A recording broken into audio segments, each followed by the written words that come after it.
3-0, and the exciting series coming up with Bangladesh, and especially England, who are playing a new style of Test cricket. Yeah, thanks for your question.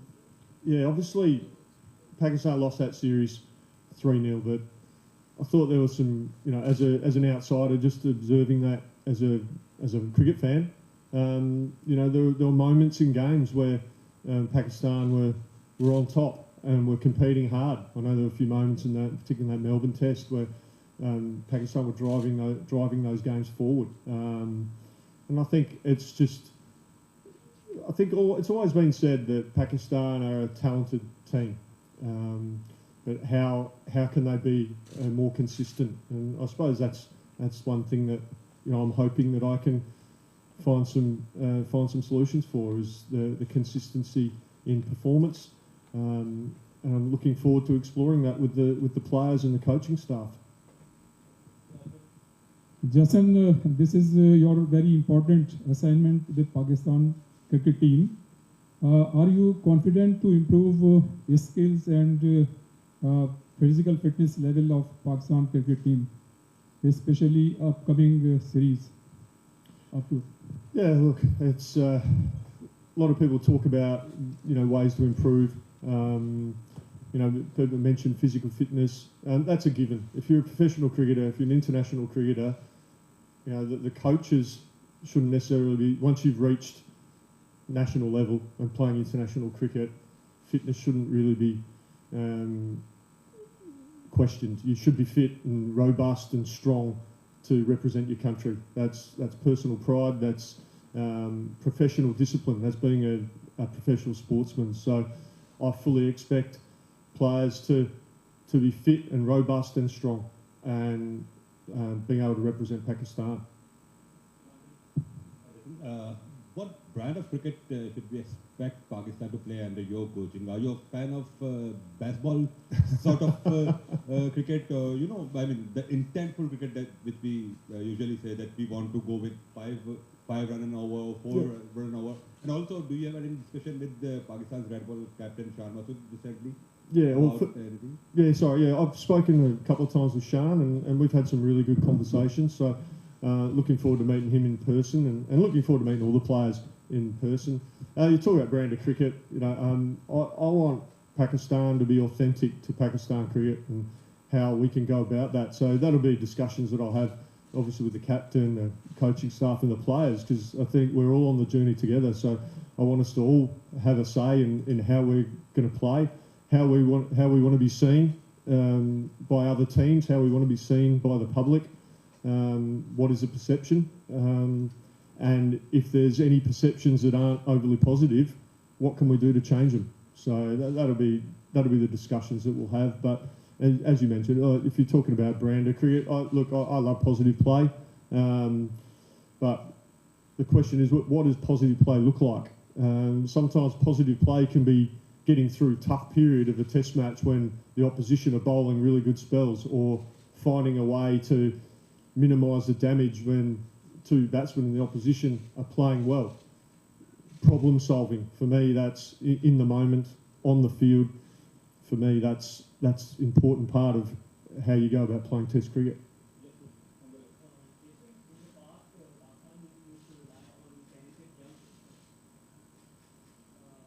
Instead of proven domestic performers, but they used to struggle in abroad conditions like Australia. But this time around, they selected domestic performers, and they did quite well in Australia. So what would be your preference, like selecting talented youngsters in the Test team or proven domestic performers?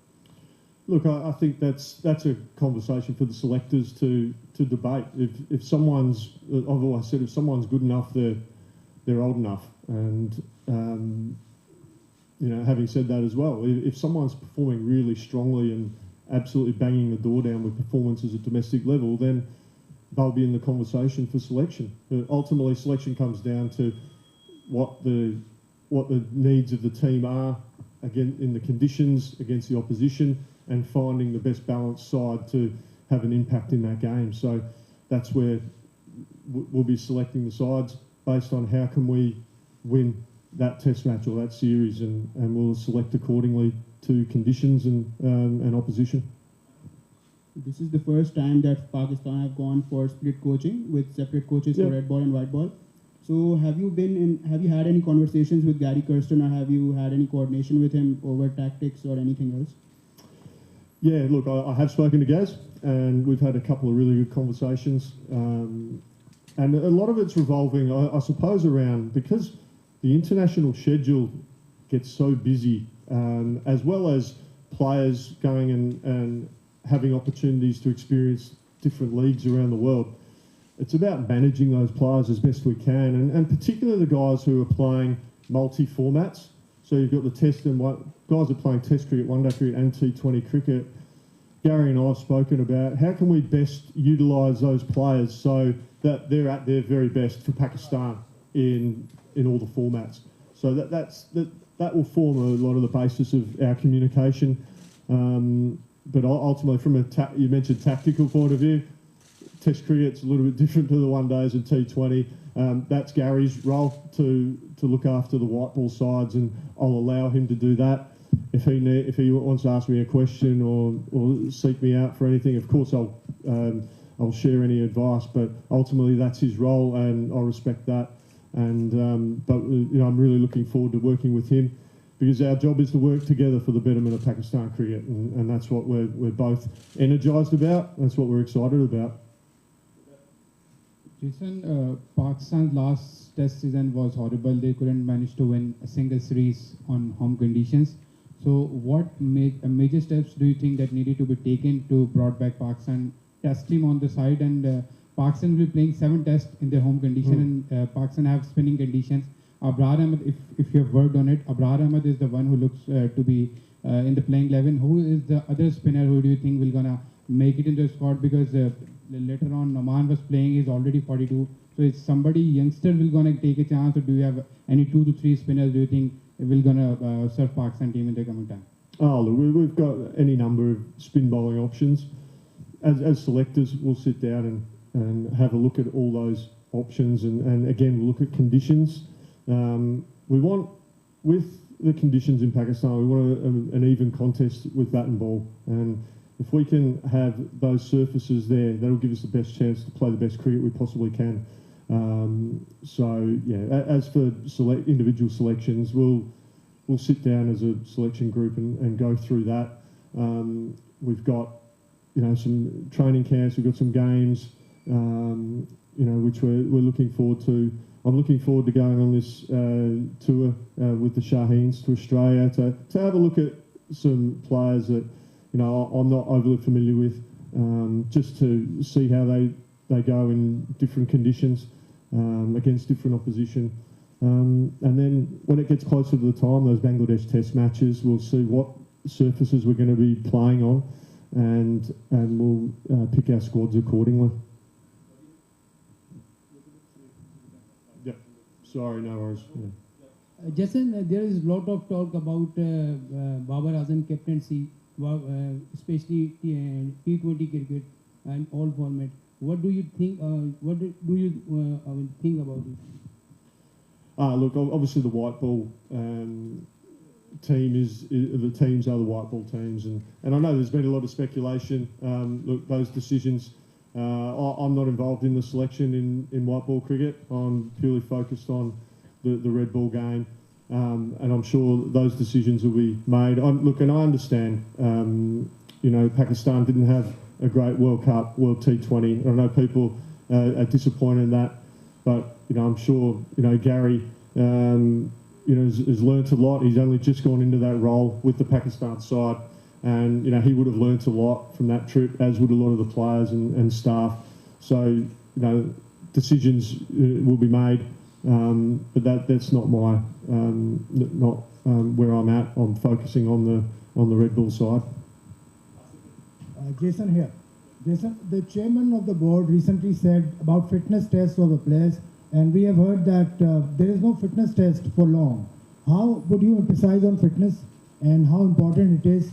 And second question is, have you had a word with fellow Australians who have coached Pakistan earlier, like Jason, the Tate and the other guy, the left-hander, Hayden? Yeah, Jeff Lawson. Yeah, I've spoken to a few guys.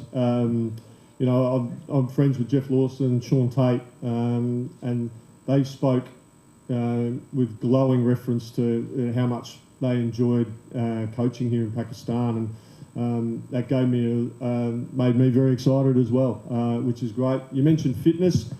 Look, I referenced that with the gentleman that asked me the question earlier.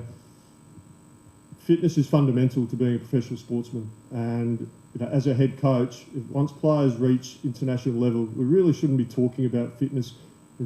So I fully expect all our players to be robust, fit and strong and fit for purpose to be able to do their jobs for the Pakistan team. What are your goals and objectives as the new head coach of Pakistan men's cricket team? Yeah, I've been asked that a little bit, to be honest, and ultimately we want to win games of Test cricket. There is a World Test Championship, and you know, while it's obviously a challenge, it's got to be a goal. You know, there's nothing wrong with reaching for the stars and saying you want to win trophies and you want to win stuff, and that's cool. But we know that there's a process involved in achieving that, and it's going to be a lot of hard work. It's going to be a lot of discipline. It's going to be a lot of patience. But I believe that we've got the players to be able to do it. We just need to go out there and play as consistent a Test cricket as we possibly can, hang in games for as long as possible, and then strike when the moment's right to really drive those games forward. They'll be big on that. So, you know, really looking forward to seeing how the players respond. But, you know, there's obviously, you know, some very skillful cricketers here. How can we play as a team and perform well against good quality international opposition? That's going to be the key for us. Yeah, right here. Yeah, this is Zubair from Express News. First of all, you are very welcome over here for your new assignment, and I have the best wishes. Thank you. Question is, Asif, he just asked about the fitness of the players, and I think that no one know better than you about the fitness issues. So, are you talking injuries or fitness? Not about you because, yeah, all right. So, you just reached in the morning Karachi, and you know the weather conditions over here. So, what do you think that weather condition will impact on the training camp? Because especially fast bowlers, they have the facing of fitness issues. And second part of my question is, everybody's focusing on the Champions Trophy, especially they are thinking about the Pakistan and India match. So do you think that they have, our players, they have to focus on the cricket or they have to focus on the India? Thank you. Not quite sure how to answer that. I mean, you talk about fitness. Look, that's, again, it's a given for me. We'll get, the players will be fit and robust and strong. We know that it's a massive thing for world cricket, massive thing for Pakistan cricket to have the Champions Trophy here in Pakistan, and I'm really excited for you know, for the country for that, and I hope we can put on a really good show for the world. As for me, I've just got to control what I can and focus on the Test cricket that we've got coming up. We've got Test series against Bangladesh, against England, against South Africa, and the West Indies. So we've got 9 Test matches, and you know, if we play well in those Test series, we give ourselves a good chance to progress a little bit further in the World Test Championship. So that'll be my focus. As I said, I can't control the expectations of the Pakistan versus India in a Champions Trophy. All I can control is how we can best prepare for Test cricket. And the weather conditions, sorry, yeah. And look, that from a fitness point of view, that's all about how we go about training and preparing the players. You don't be silly and train them for hour upon hour upon hour in these conditions. You train smart and you be really specific about what you want to get out of your training session, and that will be something that I'll be putting a lot of energy and focus on. How do we train specifically for what we're going to be doing out in the middle in a Test match? So if you can train smart, train hard obviously, but if we can train smart, because we want our players fresh for the Test match. There's no point training them and flogging them and then get to a Test match they're tired. That doesn't help anyone. So we'll be training really smart, but very specifically in how we can best prepare against each and every opposition. I hope I've answered your question there. So. Perfect. Jason, taking you back to England series, the baseball-inspired England team. India showed us how at home in their conditions. Can we follow that blueprint in Pakistan? There's no reason why we can't be very proactive. Look, England play their style of cricket. We respect that. That's the way they play. I mentioned it earlier. I want us to play how Pakistan play, and that's going to be with input from the players. Because if the players have a say in how we're going to go about it, there'll be a lot of buy-in, and we can all go together. Which I think is really important. Yes, they're going to be a challenge, no doubt about that, but I think we're certainly up to it. We just need to make sure that we're, again, and the words I've used, we're patient, we're disciplined. England do come out and play a very, very aggressive style of cricket, and that's fine. We're going to play disciplined, smart cricket, and we're going to take games. If it means we, take a game to deep into day 5 to get the win, then we'll do that. And we're going to be fit and strong and patient enough to execute those plans. Just one of your earlier answers, you mentioned how Pakistan was on top at some stages during their tour to Australia last. What do you think the areas we needed to improve so that we can basically cross the line, not just stay at the top for 1 or 2 sessions, but to cross the line and to finish the match on a better note? So we are, there are so many test matches or so many games where we were on top at certain for a certain part of game, but we couldn't finish. So what are the areas we need to do? We need to work on to cross the line. Yeah, I think people will talk about some fielding. There's a perception that Pakistan at times aren't as strong a fielding side as they can be. I'm a big believer in working hard at fielding to improve that. I don't think Pakistan are anywhere near as bad a fielding side or as people say. I think a good fielding side. How can we get it even better? That would be my challenge to the playing group. How can we be just improve a little bit in each little facet of our fielding to get better? And I think it's not just one. I suppose it's not one thing. It's those critical moments in games where you find a way to get through a tough spell from bowlers, or you find a way to make sure you're managing the situation, not letting it get out of hand if you're in the field. For me, those things are really important. How can we make good decisions when challenges crop up in games, and we can problem solve? And I think that's really important. If we can problem solve in Test cricket on the spot, on the go, I think that gives you the best chance to move games forward. Jason, you played your last test match against Bangladesh 18 years back and scored that famous double 100 as a night watchman. And now after 18 years, you are going to coach an international side against Bangladesh in a test match. So how you are seeing that, and some memories from that innings, because you are the only player who never represented his country again after scoring that double 100. Yeah, and I'm still a bit grumpy at the selectors for that. No, look, it was just one of those things that happened. I was very fortunate to have the career I had. I'm very grateful, very thankful every day for the 10 years I played Test cricket. Coming out against Bangladesh, look, my focus will be on how Pakistan can play well against Bangladesh. I'm not going to be dwelling on my last Test match or anything like that as a player. But look, certainly nice memories, no doubt about that.